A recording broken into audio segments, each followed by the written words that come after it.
Here's a question for you. Is the auto show dead? Well, take a look around, looking for all the crowds here, but you're actually not gonna find them. Hey guys, I'm Phaedra from All Things Phaedra, and the reason you're not seeing people is because I am here for Media Preview Day at the Washington Auto Show in downtown Washington, D.C. However, auto shows are changing, and there are many brands that have a specific strategy that does not involve attendance at auto shows. So you'll see Stellantis pulling out, the Dodge, Ram, Jeep brands. You'll see Mercedes-Benz is pulled out, BMW is pulled out. But is it still worth going? Let me show you some of the things I'm seeing this year and some of the things you should check out when an auto show comes to your town. Whether you love or hate EVs, this is a great chance to get to know them. Take a look. This is an indoor driving track sponsored by Hyundai, and this gives you a chance to drive some of their vehicles like the Hyundai Tucson, the Hyundai Sonata, the Ioniq 6, and some of their really awesome all-electric vehicles. The reason you can do that from the comfort of the indoors is because with electric vehicles, of course, there's no emission. If exotic cars or luxury cars are more your thing, you can get your fill here. Usually, these are private owners that bring in their vehicles. We've got Rolls-Royce, we've got a Corvette. I don't know, does that impress you? Let's see what else we've got. We've got Lamborghini, BMW. If you're not into newer cars, that's totally okay because you can usually find your fill of classic cars. I'm gonna show you one of my favorites. Here it is. No, are you kidding me? That is totally not my favorite. Look, I like Mustangs, but definitely not that year. One of the original Corvettes. That is a sweet car. There are also activities for the kids, games and food and things like that, but most people come to the car show because maybe they want to do a little car shopping without the hassle of someone on the new car lot saying, what can I put you in today? So this gives you a chance to not only see some of the newer cars that are out there, but it gives you a chance to get in there without the pressure of a salesperson and to let you know what's coming up. So there are some prototypes that are on the floor. Now, prototype is not a concept. A prototype is a car that's coming to market. It's not quite out there yet. They just don't have it finalized yet. So it's going to look probably 98% close to what you see on the show floor, but maybe just a little bit different. Let's take a look at what some of the vendors have. This is the Hyundai Santa Cruz. I've been dying to get behind the wheel of this one. Let's take a quick peek inside.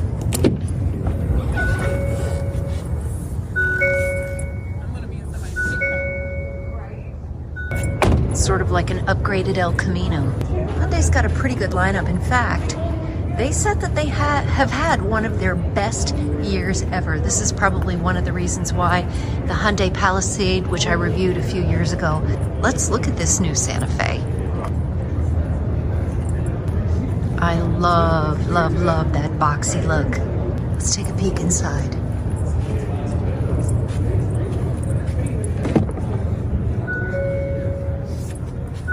This is a very polarizing interior. Something tells me you're either gonna love the starkness and squareness of it or you're gonna absolutely hate it. I'm undecided on it right now, but first impressions are pretty good. Wish it had that panoramic sunroof though. There's another Santa Fe. We gotta check out this cargo space. Oh, they have all the seats folded flat already. Look at that, guys. That's a pretty big, oh wait, looks like we got the panoramic moonroof here. This must be an upgraded model. I love this. Hyundai is big in electric. This is the Kona electric. Kona's a pretty solid car as well. If you're looking for a smaller car, I don't know, these lights look sort of weird here. Now we've got the GMC display, which if I'm gonna be honest, this is pretty sparse. Now, what you're seeing is some of these vehicles are sponsored by the brand itself, and some of them are sponsored by local dealers. And if I had to guess, I'd say this smaller GMC display is put on by local dealers here. Look at this one, guys. That is a Buick.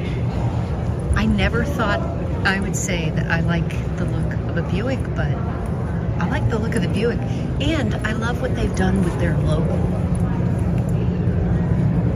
All right, now for the car that makes absolutely no sense, but it's still pretty cool. This is the Hummer EV. Remember how this used to be a giant gas guzzler?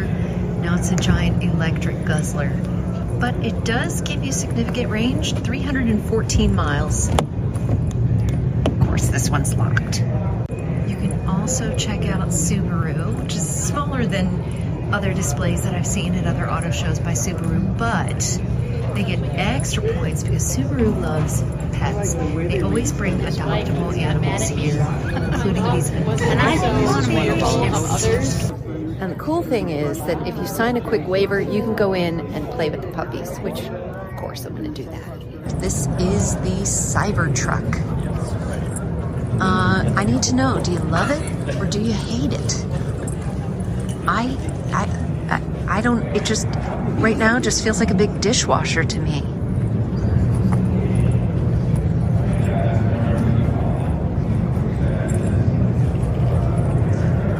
Much bigger than I thought it would be, too. So as some of these car manufacturers pull out, you may be thinking, is there still enough to see? Well, this is just the downstairs. And kind of the cool thing, you might think it's a cool thing, is as some of these brands pull out, it opens up more room for things other than just cars. So right here, you have a whole e-bike display. If you've never ridden an e-bike, maybe you have if you live in the city, but this gives you a chance to try out several of them on an indoor track. So that's kind of cool. But I kind of did it backwards. That was the lower level of the auto show. It actually has 2 levels here. I was down there for all the press activities, but I'm going to show you what's up here on the main level. This is new this year. Toyota is up front. This has normally been a Chevy space, so typically we would see Chevy here, we'd see Buick over here. It's been quite a few years since I've been here. So Toyota takes the prime spot, and you can see that the vehicles are pretty spread out, but Toyota has a pretty good presence here. Wow, a really good presence. Look at that, guys. Look at that Prius. That looks decent.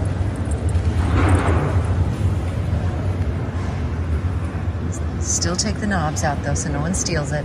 Seriously though, is there a black market for these knobs from these cars? Who steals these knobs? Right next door to Toyota. I'll finally make it to Chevy. And this is what they have front and center. Look at this, guys. Look at this Corvette. This is actually what I would consider a girl color. I mean, right on the mark here, Chevy, because I would totally buy this colored Corvette. And right next door, you'll find its main competitor, Ford. Now, I did a video when the Ford Bronco was first being introduced, but some people are gonna hate me for saying this. I drove the Bronco Sport. I kind of loved it.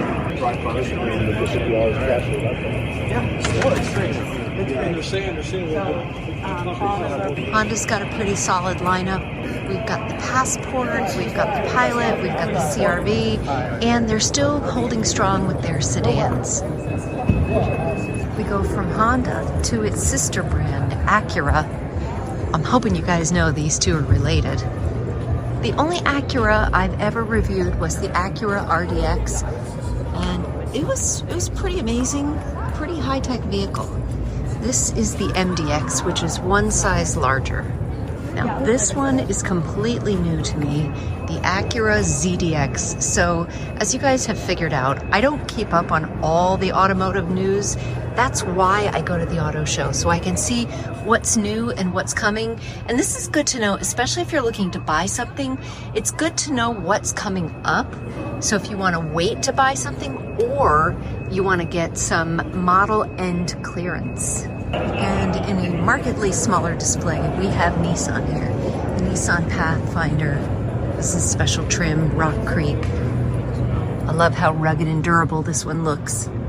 Also, don't forget about the good old Rogue. That's a solid vehicle right there. As you can probably tell, this upstairs space is a little bit more premium. I'm sure it costs a heck of a lot more for these brands. They look like they have more corporate displays, they have more models, but it's still pretty spread out. And I'm gonna end on one of my favorite brands, Kia. One of my favorites Kia Telluride just awarded the Best Three-Row SUV for the Money Award from US News and World Report, and I can't disagree. It's a gorgeous car inside and out.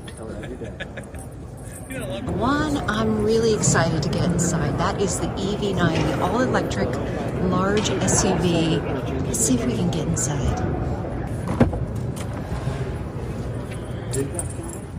It's got a large display, which a lot of them are having now, but it feels really spacious up front and underneath.